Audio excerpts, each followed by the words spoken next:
Hello everyone. आज हम लोग बीएस अग्रवाल में प्रॉब्लम 22.1 का क्वेश्चन नंबर 18 को सॉल्व करेंगे। क्वेश्चन है हमारा, so that inverse finite Fourier sine transform of F S of N is equals to 1 upon में N 1 plus cos N pi minus 2 cos N pi by 2। ठीक है, इसे है सो हमें प्रूफ करना है। और यहाँ पर हमारा एफ ऑफ एक्स का वैल्यू दिया हुआ है 1 कब, जब x का वैल्यू 0 से पाई बाई 2 के बीच में लाया करेगा, और एफ एक्स का वैल्यू -1 कब, जब हमारा x का वैल्यू पाई बाई 2 से पाई के बीच में लाया करेगा। तो यहाँ पर साइन ट्रांसफॉर्म बोल रहा है, और वो भी फिनाइट फोरियर साइन ट्रांसफॉर्म। ठीक है, तो आपको है so finite Fourier sine transform का डेफिनेशन पता होना चाहिए। तो यहाँ पर मैं फिनाइट फोरियर साइन ट्रांसफॉर्म का डेफिनेशन लिख देता हूँ। We now finite Fourier sine transform क्या होता है हमारा, F S of F X, यानी कि एफ एक्स का फिनाइट फोरियर साइन ट्रांसफॉर्म हमारा एफ एस ऑफ एन होता है। और ये किसके बराबर होता है, integration 0 to C F X sine N pi x upon में सी और इंटू डी एक्स। ठीक है, तो इसका यूज करके, इस एफ ऑफ एक्स का यूज करके हमें इसको प्रूफ करना है। ठीक है, तो एफ एक्स का finite Fourier sine transform find करने का मतलब क्या है कि हम उसका एफ एस ऑफ एन निकालना चाह रहे हैं। तो यहाँ पर हमको जिसको निकालना उसी को लिखते हैं, एफ एस ऑफ एन ही डायरेक्ट हम यहाँ पर लिखते हैं। अब यहाँ पर देखिए इंटीग्रेशन 0 टू सी दिया हुआ, और सी हम कैसे लाते हैं, upper limit minus lower limit करके। ठीक है, तो सी हमारा कैसे आएगा, यहाँ पर अपर लिमिट में हमारा सबसे अपर क्या है, यानी कि सबसे ऊंचा, यहाँ पर देखिए 0 है, फिर पाई बाई 2 है, यहाँ पर भी पाई बाई 2 है, और पाई बाई 2 से भी बड़ा क्या होता है हमारा, पाई होता है। ठीक है, तो सबसे अपर हमारा हो गया पाई, और सबसे लोअर हमारा क्या होता है 0। तो upper limit minus lower limit, तो अपर लिमिट हो गया पाई और लोअर लिमिट हो गया हमारे 0, तो पाई माइनस 0 हो जाएगा हमारा पाई। ठीक है, अब यहाँ पर देखिए इंटीग्रेशन 0 टू सी है, तो यहाँ पर हो जाएगा इंटीग्रेशन 0 टू सी के स्थान पर पुट करेंगे पाई को, तो यहाँ पर हो जाएगा 0 टू पाई एफ एक्स। तो एफ एक्स के स्थान पर हम एफ एक्स ही लिखते हैं अभी, और साइन एन पाई एक्स, और सी हमारा क्या आया है, पाई, तो ये पाई और इंटू डी एक्स।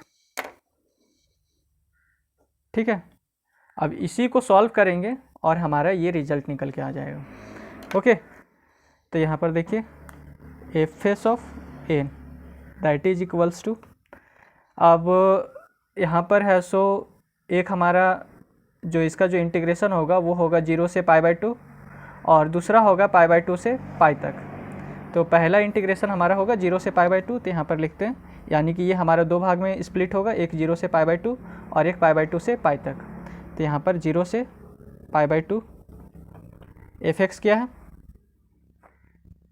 यहाँ पर एफ एक्स ही मैं अभी लिखता हूँ, एफ एक्स और साइन एन एक्स और ये D x.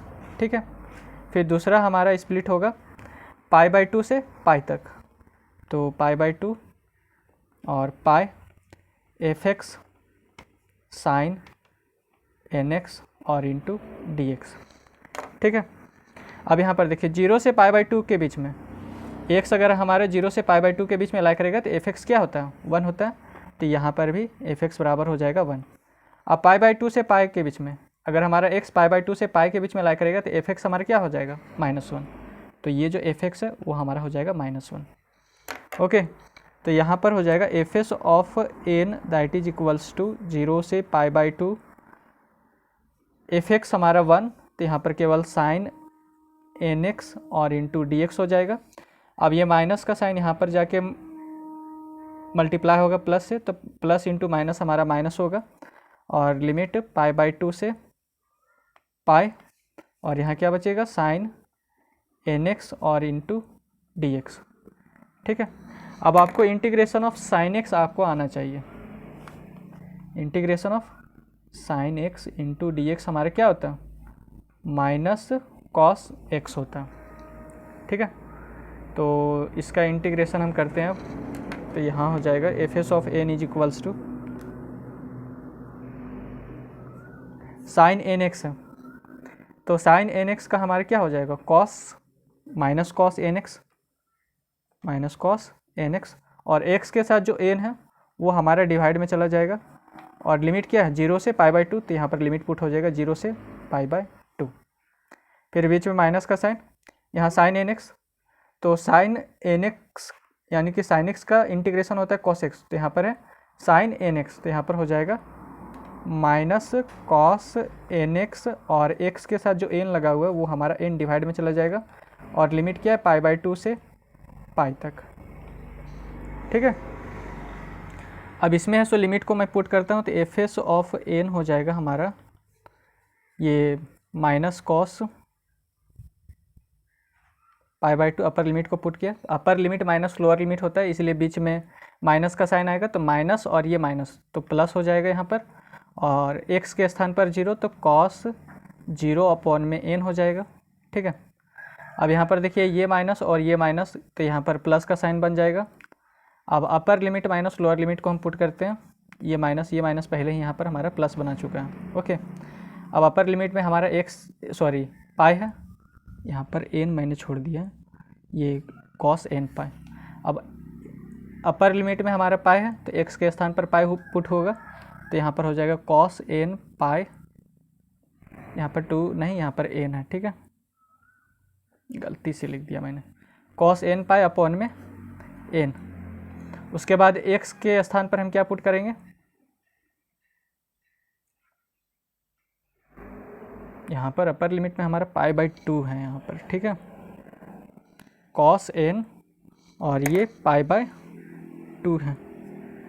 Okay, minus cos n π/2 और अपॉन में n, और ये लोअर लिमिट में तो n, ये x के स्थान पर 0 तो 0 इंटू n, तो ये 0 बना दिया, ये माइनस माइनस प्लस, और अपर लिमिट में हमारा पाई है तो कॉस n पाई हो गया, और नीचे में n है तो नीचे में n आ गया, तो upper limit minus lower limit होता है इसलिए बीच में माइनस का साइन। ओके, अब n के स्थान पर क्या पुट होगा π/2, तो यहाँ पर हो जाएगा माइनस कॉस और n π/2 और अपॉन में n। ठीक है, और cos 0 का जो वैल्यू होता है, cos 0 का जो वैल्यू होता है वो हमारा क्या होता है, 1 होता है, तो ये तो 1 हो गया। अब जो आया उसको लिख देते हैं हम, तो यहाँ पर एफ एस ऑफ n बराबर आ गया हमारा, दैट इज इक्वल्स टू, सबसे पहले हम इस वाले पार्ट को लिखते हैं, नहीं तो सबसे पहले नीचे से सारा से कॉमन ले लेते हैं n को, n, तो सारा से n को कॉमन ले लेंगे, तो यहाँ पर आ जाएगा 1 अपॉन में n, और इस जगह पे हमारा बचेगा 1।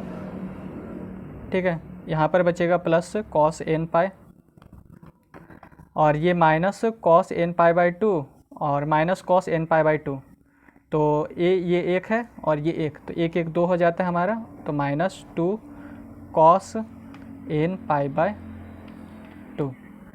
ठीक है, और यही है सो हमारा फाइनल आंसर हो जाएगा।